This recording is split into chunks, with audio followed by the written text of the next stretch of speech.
नमस्कार दोस्तों। दोस्तों स्वागत है आप सभी का आपके अपने चैनल द रिटेल इन्वेस्टर में। दोस्तों यहाँ पे बहुत दिनों के बाद मैं वीडियो डाल रहा हूँ। रीज़न ये है कि जो मेरा दूसरा चैनल है जिसका नाम है अमिताभ मिश्रा, उसके ऊपर अब मैं ज़्यादा एक्टिव होता दिखाई दे रहा हूँ। इसीलिए अब मेरी सारी वीडियोस वहाँ मिलेंगे। तो अब आते हैं स्टॉक के ऊपर। देखिए, आज जिस स्टॉक की हम चर्चा करने वाले हैं उसका नाम है बंधन बैंक लिमिटेड। और बंधन बैंक के ऊपर चर्चा करनी इसलिए ज़रूरी है दोस्तों, क्योंकि इसने क्वार्टर थ्री के नंबर पेश किए और एक जो बहुत बहुत ज़्यादा बड़ा सपोर्ट था ₹150 बंधन बैंक का, वो भी अब टूट चुका है। और वो देखिए, सिर्फ टूटा ही नहीं है बल्कि मैं कहूँगा बहुत बुरी तरह टूट करके क्लोजिंग बेसिस पे अब ये ट्रेड कर रहा है। और अब निवेशकों का ये सवाल है कि भाई आगे क्या, क्योंकि देखिए बात सिर्फ ये नहीं कि स्टॉक टूट गया 150 का, अब वो लगातार 2 दिन से ऊपर। ये देखिए, ये 145, ये आज की तारीख है, ये 10 तारीख है, यानी कल कल ये क्लोज हुआ था 150 के नीचे आसपास। और फिर आप देखेंगे तो ये दूसरा दिन है जब स्टॉक 150 का 145 के नीचे आ गया है। अब ये जो लगातार गिरावट है, बंधन बैंक में क्या होता, पिछले काफी समय से जो निवेशक है, रिटेल निवेशक, वो इस बात को लेकर के बुलिश था कि भी देखिए जो भी है वो वर्स्ट तो ओवर हो जाएगा और 150 का जो लेवल है एटलीस्ट वो तो नहीं टूटेगा। ओके, ये सबको पता था। फिर आते हैं क्या, क्वार्टर थ्री के नंबर्स। ठीक है, क्वार्टर थ्री के नंबर्स। और उसके बाद क्या होता है, नंबर्स मैं कहूँगा खराब थे, वीक थे। ओके ठीक है, लेकिन ऑलरेडी बहुत ज़्यादा गिरावट हो चुकी थी। आप देखिए गिरावट कितनी हो चुकी है, पिछले एक साल में स्टॉक 28% टूट चुका है। और अगर आप ऊपरी स्तरों से लेंगे, ये देखिए ये कब का है, वहाँ से अगर आप देखेंगे तो 34%। और एक समय तो वो गिरावट 37.36% हो गई थी। अब निवेशकों को लग रहा है कि भाई आगे क्या, देखिए क्या होगा, आप कह सकते हैं लेवल्स क्या है, ये तो हम चर्चा नहीं कर सकते। ठीक है, लेकिन हाँ मैं ये ज़रूर बता सकता हूँ, बंधन बैंक ने अगर 150 तोड़ा है तो पिछली बार की तरह 130 रुपीज़ के आसपास एटलीस्ट अब आपको ये जाता हुआ दिखेगा और वहाँ के जो दरवाजे हैं वो ओपन हो जाएंगे।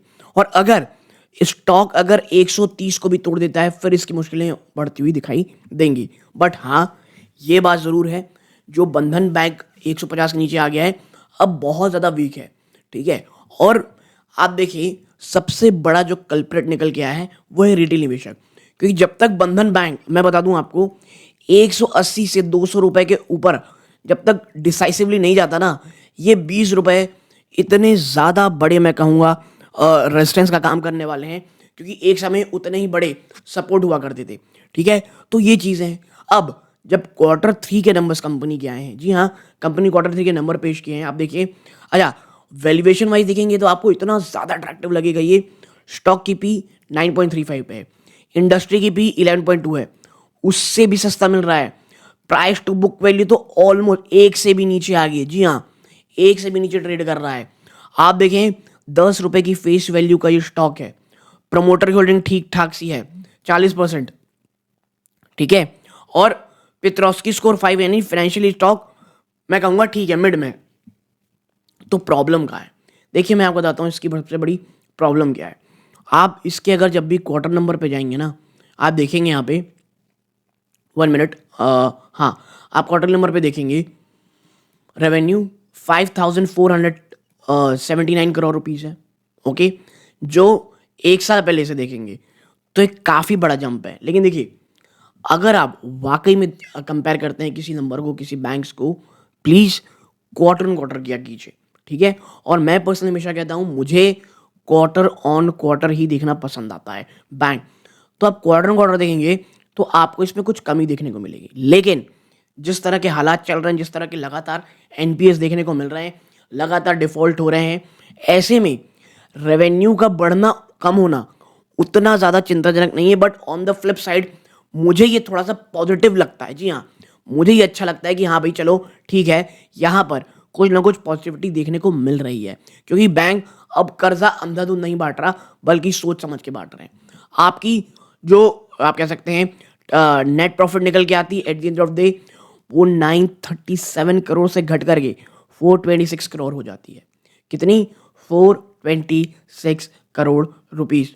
ओके, अच्छा देखिए यहाँ पर रीज़न क्या है, रीज़न एक ही है दोस्तों, प्रोविजंस। कंपनी बैंक के जो प्रोविजंस हैं वो लगातार सिर्फ और सिर्फ आपको बढ़ते हुए ही दिखाई दे रहे हैं और यही कारण है कि आपको इस प्रकार की गिरावट देखने को मिल रही है। और जो सबसे बड़ा सरदर्द आपको यहाँ मिलेगा वो है इनका एनपीए। आप देखें 4.68% से अभी भी आप लगभग वहीं पे हैं। 4.68% यानी अगर आपने 100 रुपये दिया है तो 4 रुपये 68 पैसे तो आपके अभी भी आप कह सकते हैं क्या है, आपके एनपीए की ओर जा रहे हैं। हाँ, क्वार्टर क्वार्टर एनपीए आपका ऑलमोस्ट सेम ही दिखेगा। हाँ, कई लोग ये कहते हैं भाई कि एनपीए अगर ईयर ऑन ईयर देखेंगे, आप देखें यहाँ पे ये है ईयर ऑन ईयर एनपीए, तो एनपीए काफ़ी अच्छा हुआ है। देखिए दिसंबर 30 देखेंगे 7% में था एनपीए, वो घट करके 4.68% हो गया है। और क्वार्टर क्वार्टर देखेंगे तो वो भी कमी है, ईयर ऑन ईयर देखेंगे वो भी कमी आई है। यही मैं कह रहा हूँ कि भाई साहब आपको देखना ये है बैंक को quarter quarter, year on year नहीं देखना है। और ईयर ऑन ईयर भी आपने कोई बहुत अच्छा नहीं किया है, आप जैसे थे आप वैसे ही हैं।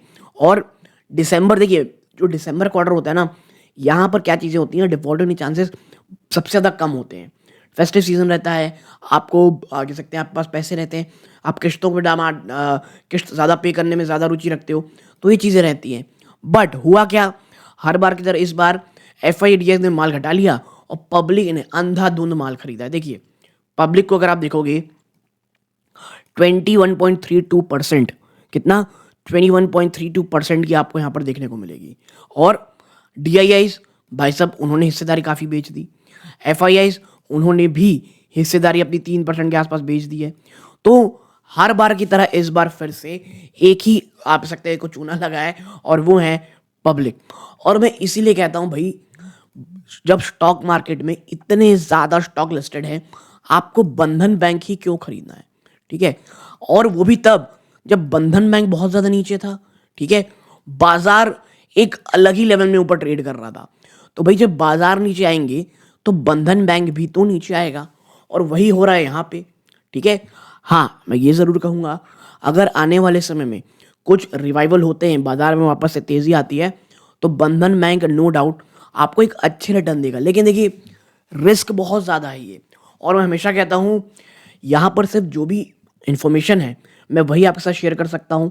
बाइंग और सेलिंग रिकमेंडेशन कोई नहीं रहती, इसलिए प्लीज़ आप बस ये देखा कीजिए, आपको जो सबसे पहली चीज़ सीखने की चाहिए मार्केट में वो है अपना रिस्क और रिवॉर्ड। और देखिए यहाँ पे जो डीआईज जो बचे भी हुए ना, क्योंकि अगर आप डीआईज में जाओगे 1 मिनट, अगर आप डीआईज में जाओगे तो आप पाओगे अभी भी ऐसा नहीं है। LIC 3.5% से ऊपर है, SBI आर्बिट्रेज फंड 1.5% से ऊपर है, SBI का एक और फंड इसमें है, Tata AI life insurance company limited का 1% से ऊपर है, HDFC म्यूचुअल फंड की जो है ETF उसमें 1% से ऊपर है। लेकिन क्या आप उतना समय तक इसे होल्ड कर पाएंगे, ठीक है। और अगर हो जाए तो क्या आप रिस्क लेकर के आप लॉस बुक करके निकल पाएंगे, तो ये चीज़ें आपको ध्यान में रखनी है। और इसीलिए भाई साहब आपकी होल्डिंग का 5% मैं हमेशा कहता हूँ, और वो भी तब मैक्सिमम चीज़ है, वरना आप मोर देन 3 to 4% अभी जब ये रिस्की स्टॉक का प्लीज़ इससे ऊपर ना बढ़ाएं। वरना अगर देखिए बाजार में कुछ भी हो सकता है, अगर कोई बहुत निगेटिव चीज़ हो जाती है तो भाई साहब at the end of the day आपका पोर्टफोलियो ही सफ़र करेगा, ठीक है। इसीलिए मैं हमेशा कहता हूँ अगर आप एक लॉन्ग टर्म इन्वेस्टर भी हैं तो भी जब तक आपको रिस्क रिवॉर्ड में ना हल्का सा रिवॉर्ड ही ऊपर ना दिखे, भले ही अपन थोड़ा सा जो CMP यानी करंट मार्केट प्राइस जो रहे उसे थोड़ा ऊपर ले लेंगे, लेकिन इतना ज़्यादा भी नहीं कि भाई साहब अगर स्टॉक ज़्यादा गिरेगा नहीं तो ऊपर नहीं जाएगा। तो इसमें होता क्या है, आपके पैसे फंस जाते हैं, और अगर बाजार में उस समय कोई अन्य बहुत ज़्यादा लुक्रेटिव आपको मिल रही अपॉर्चुनिटी तो आप उसका फ़ायदा नहीं उठा पाते हैं दोस्तों, ठीक है। इसीलिए बंधन बैंक जैसे स्टॉक में अगर आप निवेश करने के भी सोच रहे हैं, प्लीज़ एक बार नहीं 10 बार सोचें, क्योंकि अगर अगर ये एक बार और ज़्यादा गिरावट हो जाती है आप बहुत लंबे समय के लिए फंसेंगे। और अब देखिए क्या होगा, जो 150 इतने समय तक बहुत बड़ा सपोर्ट था अब वो बन जाएगा रेजिस्टेंस। तो जब तक on the short to medium term 150 के ऊपर स्टॉक नहीं जाता तब तक कोई भी पॉजिटिविटी होना मुझे मुश्किल लगता है दोस्तों। आपकी क्या राय है कमेंट बॉक्स में बताइएगा। यहाँ तक जुड़े रहे बहुत बहुत धन्यवाद। ये वीडियो का अंत है। जय हिंद।